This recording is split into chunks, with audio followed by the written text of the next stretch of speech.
Coming up. The question that comes in is, what has this got to do with sex? Now, the process of sex, we call it the cycle of sex. The sex lights up certain parts of the brain that's extra delicious. I have a T-bone steak.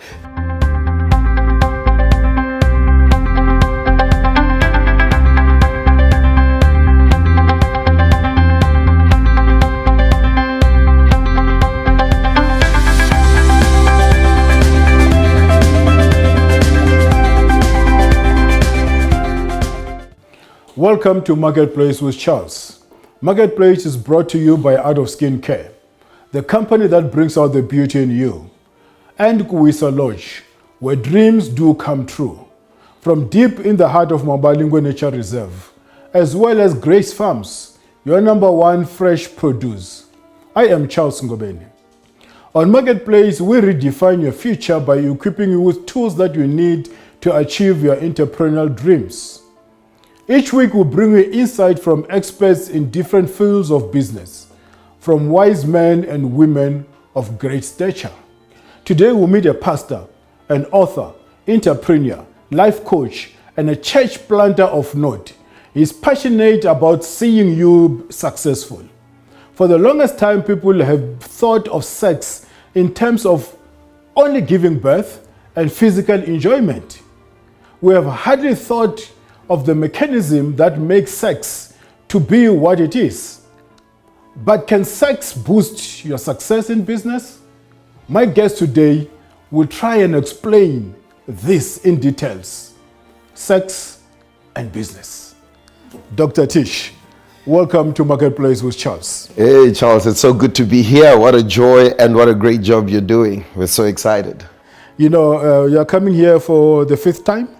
Yes. First time we had 2 episodes, second time we had 2 episodes, and now this is the 5th time. I'm back. It's good to be back. Thank you for having me back. Dr. Tish, I don't want to waste much time. I want you to rock and roll now. Okay. What is there in sex that we can spend a program like this, a valuable time like this, and talk about it? Well, people really want success in life and they want success in the marketplace. And one of the things that we discovered in our research in working with many, many couples, in fact, hundreds of couples, we discovered that their sex life and their marketplace presence has a very strong relationship. And here's how it works. Your largest sex organ is your skin. Your second largest sex organ is your brain. And then all the other accessories that God has given to us come in. Wait, are you saying my brain is a sex organ? Absolutely. Because that's the first place where the whole process of sex and sexuality, sexual pleasure, sexual expression comes from your neurological system. But because it's centered in your brain is the same tool that you're using for the marketplace. The marketplace is about problem solving. The bigger the problems you solve, the more money you get. So if you're solving a secretarial problem, you're getting 5,000, 10,000 Rand, 50,000 Rand. If you're solving a CEO problem, you're getting 150, 500,000 Rand a month. It's the problems that you solve that determine the amount of money that comes in. If you're in the marketplace running a business, each deal that you get, whether it's a 100 million deal, 200 million deal, it's a collection of problems. And here's where it now gets interesting. Your brain is designed to solve problems. So if your brain is in equilibrium, it is in good balance in terms of your emotions, your problem-solving ability, your cognitive development, your neural pathways, if all of that is in equilibrium, then guess what? You're going to solve problems faster, in a better way, in a more efficient way. That translates to more money coming in. The question that comes in is, what has this got to do with sex? Now, the process of sex, we call it the cycle of sex, the pleasure cycle of sex, is designed to stimulate your brain so that it becomes superpowered. Wait a minute. I think we have to be clear here. Yes. We're talking of sex within marriage. Exactly. Sex between married people. Absolutely. Okay. And so as the couple are building up their sexual experience, what happens is scientists, neurologists have discovered that sex lights up certain parts of the brain that nothing else can light up. In other words, when they put their transmitters, electrodes on human brains, there are parts of your brain that only light up in two experiences: when you're speaking in tongues or when you're having sex. So those parts get stimulated, and they are responsible for creativity, they're responsible for problem solving, they're responsible for focus and clarity. So the greater the sexual experience you have with your wife, with your husband, with your spouse, the sharper your brain becomes in problem solving. Now, here is how it works. God designed the brain. It has a part of our brain called the nucleus encumbent. The nucleus encumbent is what they call the pleasure center of the brain. And a simple analogy: if I eat something that's extra delicious, I have a T-bone steak, the nucleus encumbent says, wow, that experience was amazing, we enjoyed it. So it begins to send a message to the prefrontal cortex, which is the part that creates strategy and problem solving. It says, hey, we had a great time eating the steak. Let's eat it again. How can we eat a steak again? So it sends a signal to the strategy part of the brain. So we now create a strategy to repeat the process. So that's exactly the same with sex. When a couple engage in a great sexual experience, the pleasure center registers and says, that was amazing. I think I like that. Not just sex, great sex. Great sex, yes. We always talk about all of this is in a book called The Greatest Sex Life Ever. So you need to work at having the greatest sex life. So once you have a great sexual experience, your nucleus encumbent sends a message to the prefrontal cortex to say, that was great, let's repeat it. So now we create strategy to keep repeating that which we find most pleasurable. So people that have a great sex life will be great at creating strategy. Now, I always say this in couple seminars, that it's important that the great sexual experience must be between husband and wife. Because if it is between an illicit relationship, the man or the woman becomes extra creative or great at creating strategy for adultery, as opposed to having great strategy for a great sex life between you and your spouse. So here is how it works. Every time you have an experience, neural pathways or paths are created in your brain that enlarge your brain's capacity to solve problems and to create strategy. That's what business is. So you'd find, if you do a survey, and there's stats on this if you research online, that the top billionaires in the world are still, most of them are still on their first marriage. Over 80% of all top billionaires are still on their first marriage. Over 85 or 86% of top millionaires, some of the most influential people in the marketplace, are still in their first marriage. And when you do research and check on them, you find that the fact that they've been together, they have mastered the art of working together as a team. Creating strategy, solving problems, creating a strategic pathway to creating more wealth. So that teamwork is enhanced in the bedroom. Once you master your marriage, once you master your sex life, you master the marketplace. Not that it's a natural progression. It is possible to have a great sex life and still not be a great strategist. But if you're going to have a great marriage and a great sex life, it means you're already mastering the art of getting your wife to be in bed with you, both of you enjoying it, having a great experience. So you're already an artistic person in the area of getting a great sex life. And that's where the relationship comes in. So what I teach people is, out of a great sex life, you get what I call the power benefits. One of them is the power of deep sleep, the power of problem solving, the power of unity and masterminding together, and the power of creative thinking. Now let's... But most of us end up in the first one, the power of a deep sleep. Let me tell you a story on the power of a deep sleep. There's a man that most people wouldn't know. I think his name is Bolt. He's the man behind a company called Caterpillar. He invented the big earth movers that we have today. Now, here is how he created his ideas, the power of deep sleep. He would draw and write and create a picture of something, and then he would go and sleep. The deeper his sleep was, the more creative his brain was in solving a problem. So it was deep sleep. So in the moment of deep sleep, he would come up with the concept, wake up and draw a caterpillar, draw an earth-moving piece of equipment. And then you take it to his engineers and say, I want you to design this for me. The engineers would say, it's not possible for that to happen. But he would say, I saw it in my deep sleep. And Job talks about when men are in deep sleep, creativity comes. So it's in that moment of deep sleep. Now, the question that comes is, what's the relationship between deep sleep and sex and creativity? That's a good question. And here's the answer.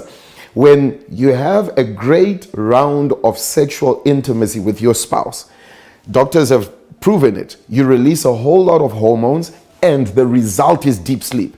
The deepest sleep any human being can experience comes after what they call a great sexual experience. And they call that REM sleep, REM, random eye movement sleep. That's the deepest level of sleep a human being can experience. And that's when your brain is subject to the Holy Spirit giving you ideas, but that's also when your brain has the highest capacity to take every piece of information that you assimilated during the day and classify it. In other words, your brain says, this file belongs here, this file belongs here, this file belongs here. When you wake up, there's order. And now you can solve problems speedily and efficiently. And that translates to money. So people that hardly sleep or don't sleep very well or don't sleep deeply will always have high levels of stress, high levels of cortisol, and low levels of creativity. So sleep is very good, and sleep comes from great sex. But will you equate that to the quiet time as well? Because most of the time we hardly have quiet times. Mm-hmm. And by quiet times, I'm not only referring to the time where you meditate or you speak to God. Mm-hmm. It's a lot of noise that we allow in our minds, in our brains, useless music sometimes. Absolutely. Reflective moments are very, very important for our brain development. If your brain is on a consistent go, go, go, go, you're listening to music, you're watching a soap opera, then you're doing something, then you're going somewhere, you are consistently using your brain, so it goes into stress mode. It says, I'm overworking, I need to rest. So going into reflection, going into quiet times allows your brain to now say, wow, I can now put stuff in order. And the people that also have a great opportunity to reflect well are people that are at peace. So this brings me to the power of problem solving. Mm-hmm. Human beings are designed to solve problems. We're created to solve problems. And that comes about in marriage. If, let's say, I'm having a very stressful time in my marriage, what happens is my mind says, particularly for men, we're very focused. My mind says there's a problem, there's a problem, there's a problem. I've got to solve it. So now I'm focused on solving the sexual problem, and I get into the marketplace. I've got a money problem. My brain is not going to be able to address both at the same time, because women say they multitask, but they don't. It's been proved scientifically it's not multitasking. It's focusing on this and then shutting down for a few seconds, focusing on this and then shutting down for a few seconds. That creates confusion. That's why women tend to sometimes make a number of mistakes, whether it's driving, she's doing her hair, she's doing her makeup while she's driving, and then whoa, boom, something happens. But focus and problem solving says, if I am in a mode in my marriage where I feel at peace, I come out, there's great sex, there's great communication, my wife and I are getting along very, very well, I get to the marketplace, I can give 100% focus and attention on solving a 100 million rand problem than trying to sit there with a 100 million rand problem on my desk, but I'm thinking, why is my wife not wanting to have sex with me? Is there something wrong with me? Am I not a good enough man? Or maybe I need to deal with something, I need to fix something in my life. So confidence is taken away. The power of confidence feeds into your ability to solve problems. And the power of confidence is concomitant to the intimacy levels or sexual levels or enjoyment levels in bed. So your problem solving goes up, your confidence levels go up, your focus levels go up, your communication levels go up, and all of this is tools that you need. I mean, you're an amazing entrepreneur yourself, so and I'm sure you can attest to this, that as long as things are okay at home, when you're in the marketplace, you perform. You are like a hero. You are like a Dwayne Johnson, The Rock. You are solving problems. You're doing stuff. But once there's issues at home, you're trying to think, why is my wife not happy? Why this? And so you're now divided, and that broken focus waters down your ability to solve problems. But tell me here, how do you sustain great sex? How do you perpetually have great sex? Because most couples will have great sex today, they have great sex tomorrow, they reach the climax of having great sex. It end up there. How do you continually have greater sex tomorrow than the one that you had before? That's good. That's a brilliant question. And I have a simple answer to that, but it really works profoundly to help couples. Here's the question that they need to ask. What's the value that we're placing on our sex life? If you don't place great value on it, you will undermine it and you will not want to keep working at it. And a lot of couples have come to a place where they've lost the value of their sexuality. They think, oh no, well, it's just something that we do. A lot of women and a lot of men watching this will attest to this. Their wives are in a place, husbands are saying, my wife doesn't want to have lots of sex with me. I want to continue and I want to increase. But she's in a stress mode. And the stress mode says, this is not a priority. This is a priority. So whatever we prioritize, we have more of. We become more intuitive, more creative. So for couples to increase the quality of their sex, they must understand the value of it. They must focus on it. They must have a clear vision. What kind of sex life do we want? I have a chapter in the book that's actually called Lights, Camera, Action. It's basically challenging couples to say, what kind of sex life do you want? You've got to sit down, you've got to write down the frequency, the creativity, the level of exploration, the level of adventure you want to have in your sex life. Set it as a goal and begin to work towards that. And once you begin to see the value of sex translating or transmuting to financial and marketplace success, the woman is going to say, I think I'm enjoying the fact that my husband is making more money, so let me give him more sex. Because by compromising the sex, she's actually reducing his ability to make more money for the family. So by increasing the sex, she's increasing his ability to create more wealth for the family. So see the value of great sex. You will begin to be more determined to make it work. But Doc, why do you think its potency is locked in its blind spot? Well, a lot of people have, particularly us in the church, we have made sex and sexual conversations to be taboo.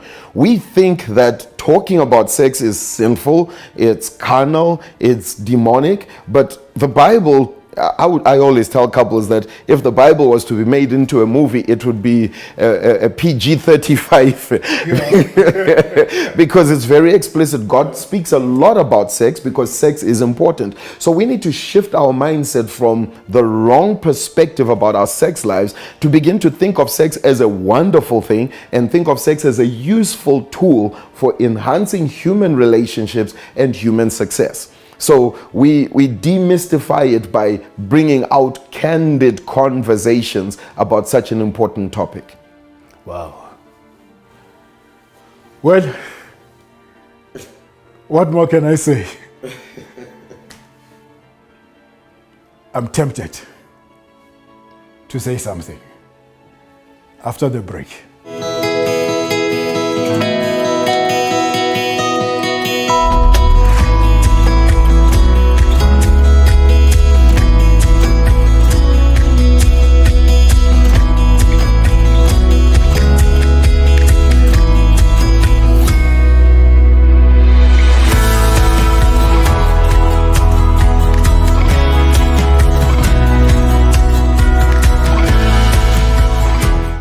Welcome to Marketplace with Charles.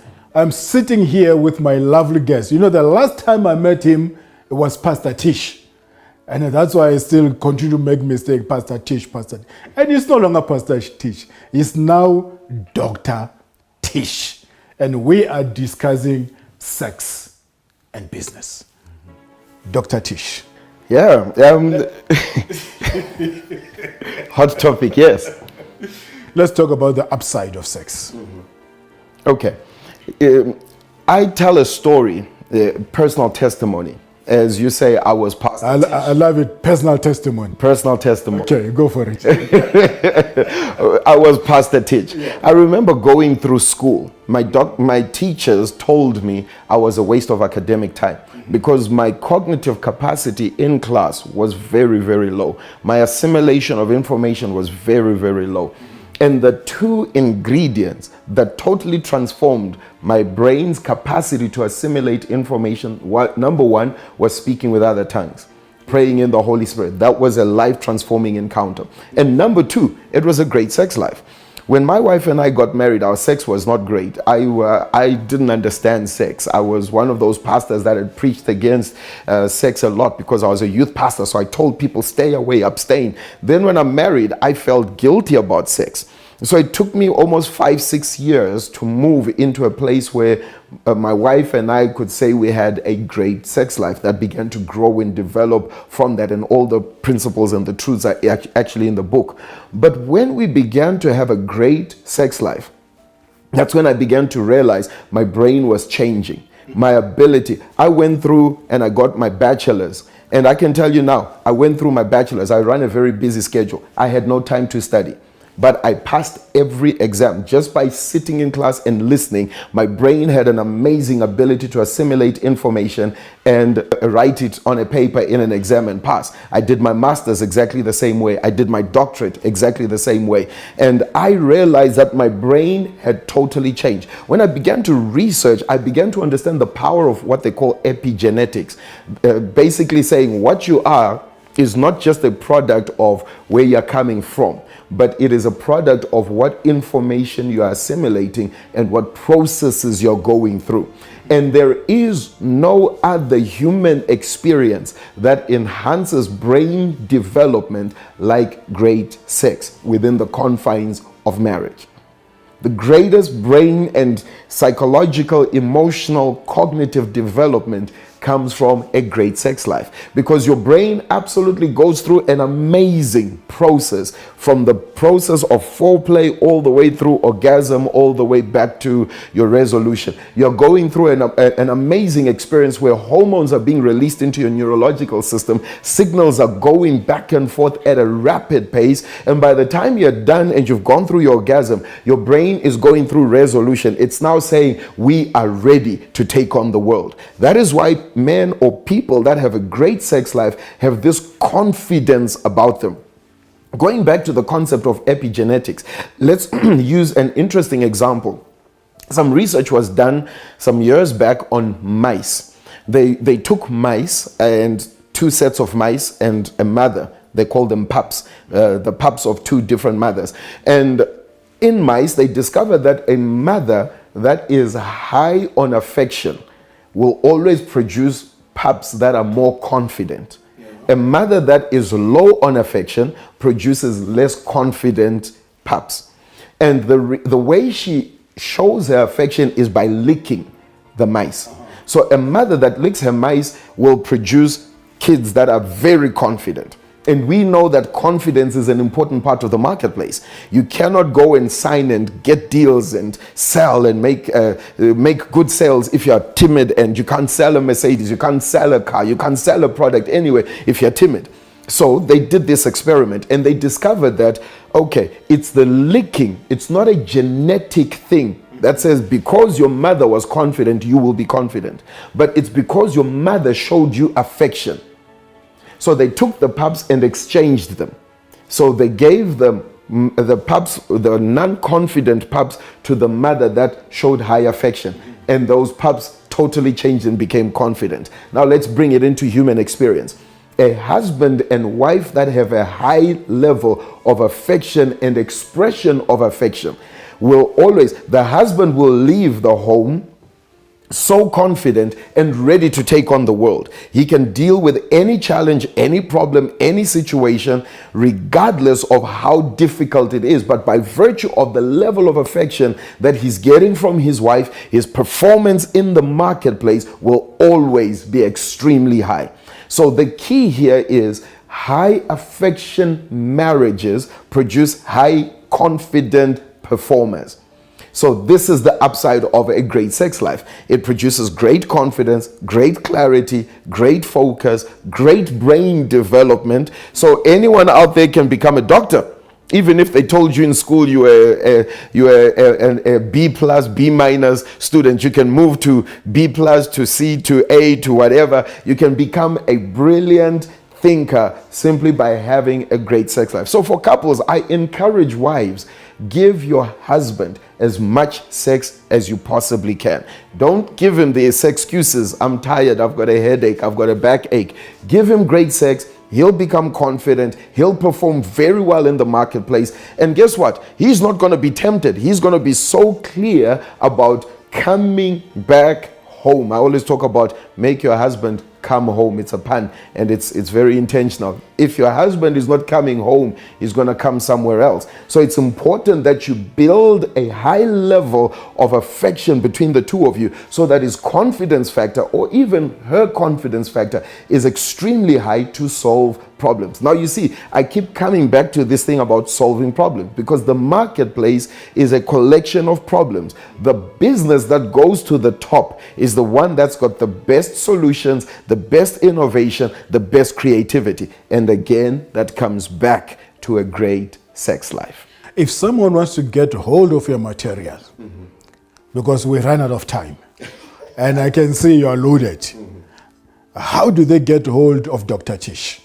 Well, my website is very open and very interactive, highly interactive. It's drtish.com. That's my website. My email address is tish@drtish.com. So I love to interact with people. I love to connect with people.